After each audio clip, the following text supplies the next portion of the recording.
Good morning, everyone. I'm delighted to welcome you at the White House. This is the 8th and final,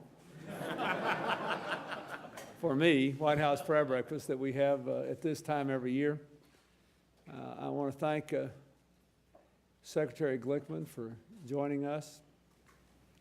He's sort of a symbol of our broad-based and ecumenical approach in this administration. He's the first Jewish Secretary of Agriculture. And he's helping people to understand that Jewish farmer is not an oxymoron. Well, that's good. I want to say, bring you greetings on behalf of Hillary, who called me early this morning to ask what I was going to say. And Vice President, Mrs. Gore, and as you know, the three of them are otherwise occupied, but they need your prayers maybe even more than I do. I want to thank you, particularly those of you who've been here in past years. Each one of these breakfasts has been quite meaningful to me, often for different reasons. We've talked about personal journeys and the journey of our nation, and often talked about particular challenges within our borders, very often due to problems of the spirit in our efforts to create one America. And we've talked about that a lot. Today, because of the enormous good fortune that we as Americans have enjoyed, I would like to talk just for a few moments about what our responsibilities are to the rest of the world. There's a huge debate going on today all over the world about whether the two central revolutions of our time, the globalization of human societies and the explosion of information technology, which are quite related, whether these things are on balance positive or on balance negative. When we had the World Trade Organization meeting in Seattle, the streets were full of thousands of people who were saying in a very loud voice, this whole deal is on balance negative.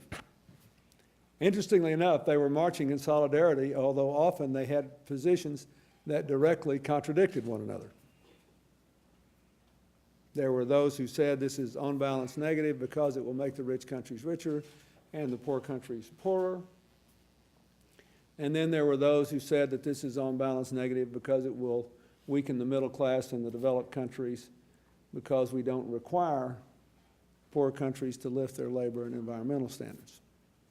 And there were other various conflicts among them. But the point is there's a lot of ferment here and a lot of people who are, at the very least, highly ambivalent about whether the coming together of the world in the new century is going to be a good or a bad thing. Then there's the whole question of how the coming together of the world in the way we make a living, and particularly the way we produce energy to make a living, is contributing to changing the climate, which it is. There's more and more evidence that the world is warming at an unsustainable rate, and the polar ice cap, if you've seen the latest stories there about how much it's melting, it's incontestable that sometime in the next 50 years, we're going to begin to sustain severe adverse common consequences to the warming of the climate if we don't do something to turn that around. And some people believe that there's no way to fix this if we keep trying to get richer and more global with our economy. I don't happen to agree with that. And I'm not going to talk about it today, but there's a big issue. And very few people are in denial on climate change anymore. Virtually all the major oil companies now concede, for example, that it is a serious problem and that they have a responsibility to deal with it, and if they don't, it could shape the way we are all, or our grandchildren are living in ways that are quite different and on balance negative. Then there is the whole question of whether technology will offer more benefits to the organized forces of destruction than it does to the forces of good over the next 30 years. I just came back from a remarkable trip to Colombia. I went to Cartagena with the Speaker of the House, and we only get publicity around here for the partisan fights we had, but in an astonishing display of bipartisanship, we passed something called Plan Colombia, which is designed to help primarily the Colombians, but also all the nations on the borders, reduce narcotics production, coca production primarily, steer farmers into alternative ways of making a living, and develop an increase in the capacity of the Colombian government to fight the narco traffickers and to keep drugs from coming into this country, which are directly responsible for the deaths of about 14,000 kids a year in America. And it was this really beautiful effort. And then, you know, we got criticized, the Republicans and Democrats together, those of us that supported this, because people said, oh, Clinton's going down there to make another Vietnam, or we're trying to interfere in Colombia's politics or be an imperialist country. And I told everybody there that I didn't want anything out of Colombia except a decent life for the people there, with a way to make a living on honorable circumstances that didn't put drugs into the bodies of American children and children in Europe and Asia and throughout the world. But the point I want to make is there are a lot of people who believe that with more open borders, greater access, smaller and smaller technology, you know, you can now get a little handheld computer with a keyboard that's plastic that fits inside your hand, that has a screen that hooks you up to the internet. And we know that, for example, terrorist networks in the world very often have some of the most sophisticated uses of the internet. We know that as we get more and more open, we may become more vulnerable to people who develop small-scale means of delivering chemical and biological weapons. And all these scenarios are real, by the way. We spend a lot of money in the Defense Department trying to prepare for the adverse consequences of terrorism using chemical and biological weapons. So you got that on one side. You got the people that say that globalization of the economy is going to lead to increasing inequality and oppression, and whatever happens is going to destroy the environment, and if it doesn't, the organized forces of destruction will cross national borders and wreck everything anyway. That's sort of what you might call the modest dark side. And then you've got people like me that don't buy it. That basically, I think if you look at over the last 50 years, that over a 50-year period, the countries that were poor, that organized themselves properly and rewarded work and had lawful systems and related well to the rest of the world and traded more, grew much more rapidly. If you just look at the last 10 years with the explosion of the internet, countries that are highly wired, even though they're poor, had growth rates that were 6-7% a year higher than they otherwise would have been. And so, finally, there is no alternative. It's not like we're all going to go back to huts and quit talking to each other. So, if we believe that every person is a child of God, that everyone counts, that everyone should have a certain level of decency in their lives and a certain fair chance to make something, what are our obligations? And I just wanted to mention 3 things that are before us today that I think are quite important. And a lot of you in this room have been involved in one or all 3. The most important thing I'd like to talk about is debt relief. There are many countries that either because of internal problems or abject misgovernment piled up a lot of debt that can't be repaid. And now every year they have to spend huge amounts of their national treasure just making interest payments on the debt. Money they can't spend on the education of their children, on the development of public health systems, which, by the way, are under huge stress around the world, and on other things that will give them a chance to take advantage of the new global economy and society. Now, there are people who don't favor this, the sweeping debt relief. They say that it rewards misconduct, that it creates what is known, not in your business, but in the economics business, as a moral hazard. In economic terms, moral hazard is created. The idea is if you don't hold people liable for every penny of the mistakes they made or their predecessors made, then somehow you've created a mess in which everybody will go around for the end of time borrowing money they have no intention of paying back. And there's something to that, by the way. It's not a trivial concern to be dismissed. The problem you have is that a lot of these countries were grievously misgoverned, often by people who looted the national treasury. And when they get a good government, a new government, a clean government, when they agree to new rules, when they hook themselves into the International Monetary Fund or the World Bank on the condition that they'll change everything they've done, they still can never get out of debt and can never educate their kids and make their people healthy and create a country that is attractive to investors to give people opportunity, which is why the Pope and so many other people urge that we use the year 2000 as a Jubilee year to have a sweeping debt relief initiative. And there's a whole thing in the Judeo-Christian religion about how the Jubilee is supposed to be used every 50 years to forgive debts, to aid the poor, to proclaim liberty to all. And there are similar traditions in other faiths of the world represented in this room. So for those of you who've been working on this, I want to thank you. What I would like to tell you is I think that it is very much in the interest of America to have big, large-scale debt relief if the countries that get the relief are committed to and held accountable to good governance and using the money not to build up military power, but to invest in the human needs of their people.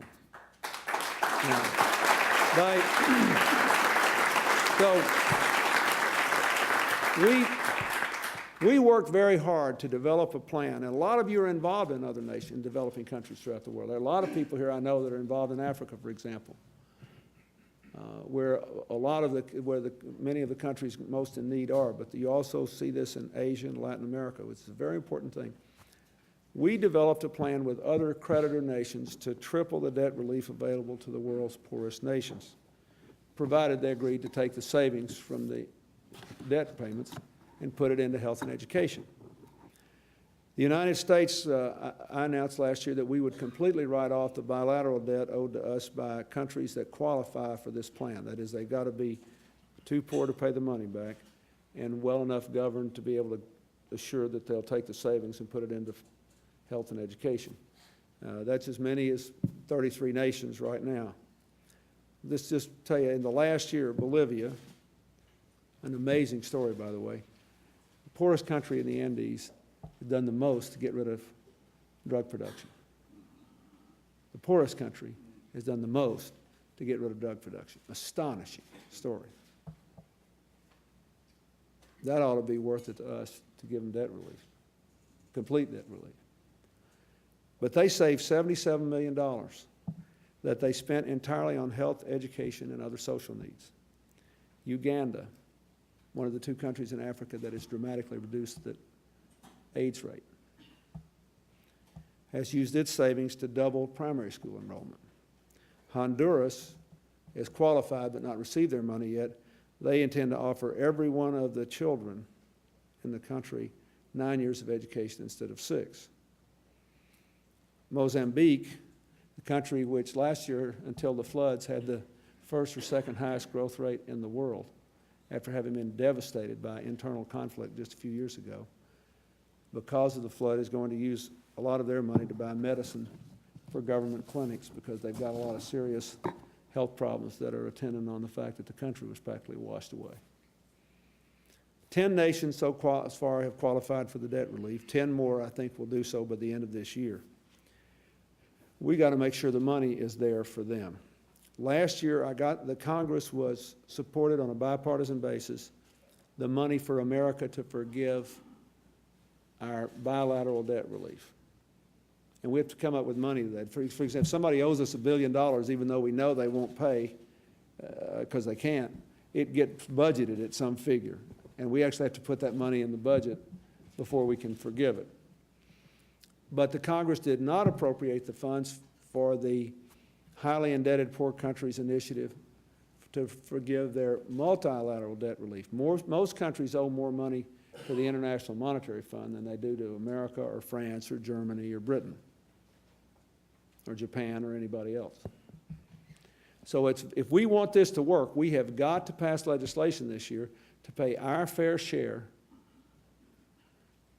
of this international debt relief initiative. Now, we have members of both parties from dramatically different backgrounds supporting this. It's really quite moving to see. It's a lot of times the only thing these people have ever agreed on. It's really touching. You know, we have a lot of, Democrats who represent inner city districts who have, with people who have roots in these countries, allied for the first time in their entire career with conservative, Republican, evangelical Christians who believe they have a moral responsibility to do this because it's ordained. And then all kinds of other people in the Congress. But it's given us a coalition that I would give anything to see formed around other issues and issues here at home. Anything. And it could really, if we can actually pull it off, it can change the nature of the whole political debate in America because of something they did together that they all believe so deeply in. What's the problem? The problem is there's competition for this money, and some people would rather spend it on something else where there are more immediate political benefits. You know, none of these people have any votes we're helping. And some people do buy the moral hazard argument. But I'm just telling you, I've been in these countries, and I know what many of them's government was like 5 years ago, 10 years ago, and I just don't think it washes. If you want people to organize themselves well, run themselves well, and build a future, we got to do this. And I think it is a moral issue. How can we sit here on the biggest mountain of wealth we have ever accumulated, that any nation in all of human history has ever accumulated, and we're not just throwing money away. We're only giving this money to people who not only promise to, but prove they are able to take all the savings and invest it in the human needs of their people. So I would just say anything that any of you can do. Bolivia is waiting for more money that they haven't gotten. Honduras is waiting for money that they haven't gotten. They're going to spend this money to send kids to school for 9 years instead of 6. This is not a complicated thing. And I would just implore you, anything you can do, to urge members of both parties to make this a high priority. Let me remind you, we've got a budget worth nearly $2 trillion. And this money is for 2 years, so we're talking about $210 million in 1 year and $225 million in the second year. To lift the burden off poor people around the world, only if they earn it, in effect. So I just ask you all, please help us with that. And let me just mention 2 other things very briefly. The public health crisis in a lot of these countries is threatening to take out all the gains of good government and even debt relief. There are African countries with AIDS infection rates in the military of 30% or more. A quarter of all the world's people every year who die from AIDS, malaria, and TB. Those 3 things. A phenomenal number of people die from malaria in part because there are no public health infrastructures in a lot of these places. So the second thing I want to ask for your help on is we want to double or increase by $100 million. It's about a 50% increase, our efforts to help countries fight AIDS. We want to increase dramatically our contributions to the Global Alliance for Vaccines that helps countries who are poor afford the medicine that's there.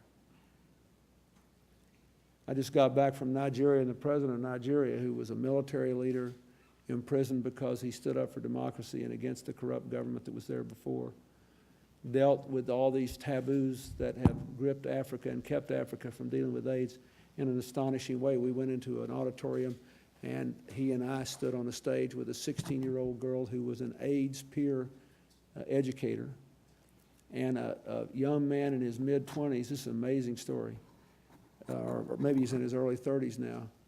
He and his wife are both HIV positive. He fell in love with a young woman who was HIV positive. Her parents didn't want him to get married. His parents didn't want to get him married. They were devout Christians. Their minister didn't want him to get married. And he finally convinced the pastor that he would never love anyone else, and the pastor gave his assent to their getting married. Within 4 months of their getting married, he was HIV positive. She got pregnant. He had to quit his job to go around and scrounge up because his job didn't give him enough money to buy the drugs that would free their child of being HIV positive. So he finally was let go of his job, because he was HIV positive and they were still afraid and prejudiced. So with no money, he found a way to get the drugs to his wife, and they had a child who was born free of the virus. So we're sitting there with hundreds of people in Nigeria, and the president's talking about this. So this guy comes up and he tells this story, and about what a blessing God has been in his life, and how much he appreciates his pastor for marrying him, and how much he appreciates their families for sticking with him. And then the president of the country called his wife up out of the stands, the chairs, and he embraced her in front of hundreds of people. Now, this is a big deal on a continent where most people have acted like, you might as well have smallpox and you were giving it out by talking to people.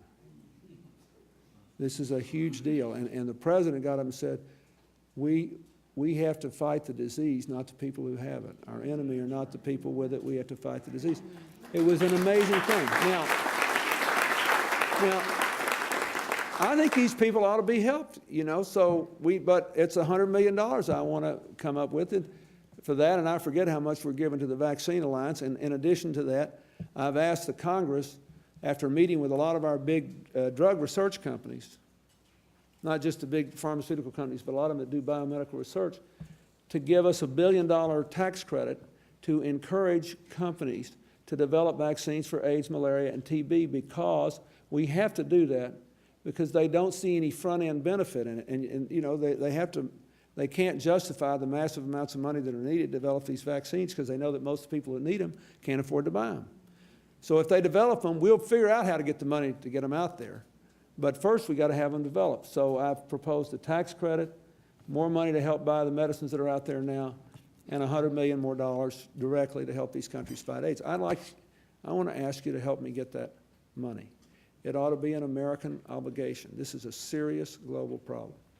Last thing I want to say is that there was a remarkable meeting in Senegal not very long ago where essentially an alliance of the world's developing and developed countries made a commitment to try to make basic education available to every child in the world within 15 years.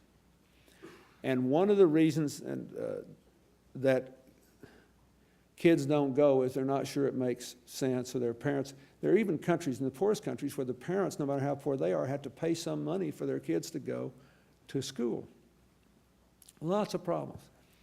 So Senator George McGovern, who's our ambassador to the World Food Organization in Rome, and Senator Bob Dole came to me with Congressman Jim McGovern, no relations, from Massachusetts, and these three people from different worlds asked me to support an initiative to try to get to the point where the wealthier countries in the world could offer every poor child in the world a nutritious meal in school if they'd show up to school. And they reasoned that, even though there are lots of other issues, and by the way, I won't go into all that, but we got to do a lot more to help these schools, these developing countries. But they reasoned that if we could do that, there would be a dramatic enrollment, especially among young girls who are often kept at home because their parents see no economic benefit and, in fact, a burden to having their daughters go to school. But there are a lot of young boys that aren't in school in countries too. So we, thanks to Dan Glickman, got $300 million up, and we are doing a test run. And we're going around to countries that want to do this. And with $300 million, listen to this, we can feed 9 million school children for a year in school. But you don't get fed unless you come to school. Now, for somewhere between $3 and $4 billion, we could give if we can get the rest of the world to help us do this, we could give a nutritious meal at either breakfast or lunch to every school-age child in every really poor country in the entire world for a year. Now, you don't have to do anything about that now. I just want you to know about it because we have to go figure out how to do this. Like Dan's, and let me tell you why. Dan's got to figure out, how's this stuff going to be delivered to remote areas? Or is it going to be in dried packages that are then, hydrated and heated? How are we going to do this without messing up the local farm economies? The last thing we want to do is to destabilize already fragile farmers. There are practical things, but we have many countries that are interested in this. When I was at Columbia on the drug thing, the president's wife asked me about this program. She said, can we be part of that, or are we too well off? He said, we're not really all that rich with all these narco traffickers taking the money. We were talking about it, but the point I want to say is we have reaped great benefits from the information revolution and the globalization of the economy. We therefore have great responsibilities.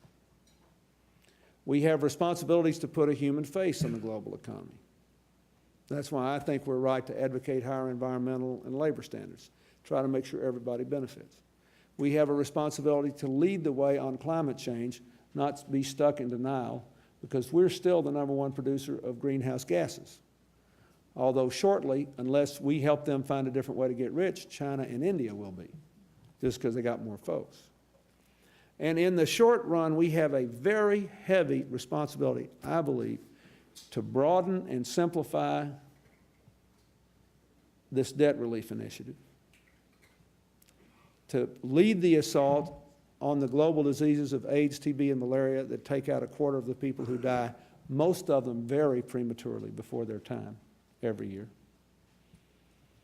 And to do more to universalize education so that everybody everywhere will be able to take advantage of what we're coming to take for granted. Now, we've had a lot of wonderful talks over the last 8 years, but I think that I do not believe that a nation any more than a church, a synagogue, a mosque, a particular religious faith can confine its compassion and concern and commitment only within its borders, especially if you happen to be in the most fortunate country in the world. And I can't figure out for you what you think about whether these sweeping historical trends are on balance good or bad. But it seems to me if you believe that people are on balance good or bad or capable of good, we can make these trends work for good. And I'll just close with this. There's a fascinating book out that I just read by a man named Robert Wright called Non-Zero. He wrote an earlier book called The Moral Animal that some of you may have read. But this whole book is about, is all this stuff that's happening in science and technology on balance good or bad? And are the dark scenarios going to prevail, or is there in some other way? The argument of the book, and from which it gets its title, is basically an attempt to historically validate something Martin Luther King once said: the arc of history is long, but it bends toward justice. It's pretty hard to make that case, arguably, when you look at what happened with World War I, with Nazi Germany, and World War II, with the highly sophisticated oppressive systems of communism. But that's the argument of this book, that the arc of history is long, but it bends toward justice. And the argument is that the more complex societies grow, and the more interconnected we all get, the more interdependent we become, the more we have to look for non-zero-sum solutions. That is, solutions in which we all win, instead of solutions in which I win at your expense. It's not a naive book. He says, hey, look, there's still going to be an election for president. One person wins, one person loses. There's still going to be choices for who runs the company or who gets the pulpit. You know, I mean, there will be choices. It's not a naive book, but he says that on balance, great organizations and great societies will have to increasingly look for ways for everyone to win in an atmosphere of principled compromise based on shared values, maximizing the tools at hand. Otherwise, you can't continue, societies cannot continue to grow both more complex and more interdependent.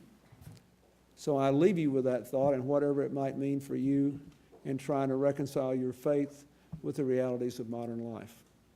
And again, I say, as Americans, we have, I think, a truly unique opportunity and a very profound responsibility to do something now on debt relief, disease, and education beyond our borders. Thank you very much.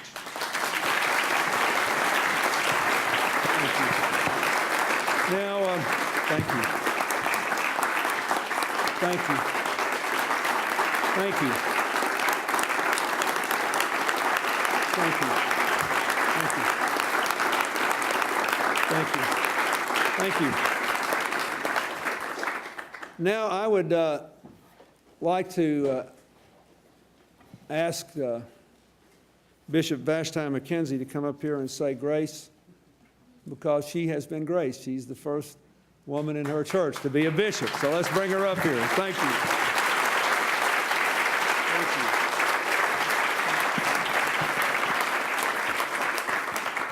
Thank you, Mr. President. Touch is a marvelous thing. Won't you reach out and touch the hand of those that you're sitting with and make unbroken circles all over the room? And then now let us bow our heads and close our eyes and look to our God. Eternal, wise, and almighty Creator, who is both our Father and our Mother, the shepherd of our souls, attune our hearts to seek you in this hour.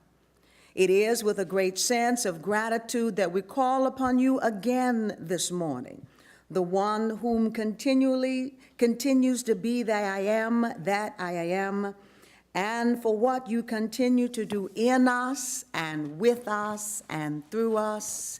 Thank you for the burden and the blessing for our individual calls to serve you in our particular ways, in the halls of justice, the seat of government, the marketplace, the places of decision, the academy, the pew, the pulpit, the sanctuary, the temple, the mosque, and the synagogue.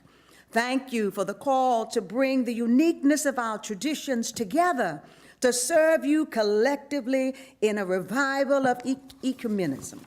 Prick our conscience with an ever-increasing desire to alleviate the burdens of those already suffering under the injustice of economic holocausts, the devastation of disease, the horrors of hate, the complication of civil conflict, the throes of terrorism, the tender moments of the genesis of democracy. Help us in this hour to lift our brothers and sisters, not just by word, but also by deed, out of the muck and mire of policies that were intended to help. Help us to renew the bonds of kinship with lands rich in invention and innovation and resources. Strengthen the ties that history has fragmented by global injustices that sought to disenfranchise, destroy, dislocate, deter, so that the potential would dry up like a raisin in the sun. In the middle passage of racism, remove every exclusionary barrier and free us to look beyond the horizon of our own concerns, to consider the needs of others, the family. This is still one nation under God, indivisible, with liberty and justice for all. So then help us, our God, not only to say it, but to be it. And now take the divine finger and erase the barriers between us all. Motivate us to rediscover the river of humanity that flows through nations of every hue. Open our eyes, blinded by personal agendas, to see the ground that is common to us all. And having found it, stand upon it as an example to the world that all things are still possible. Nothing is impossible with God.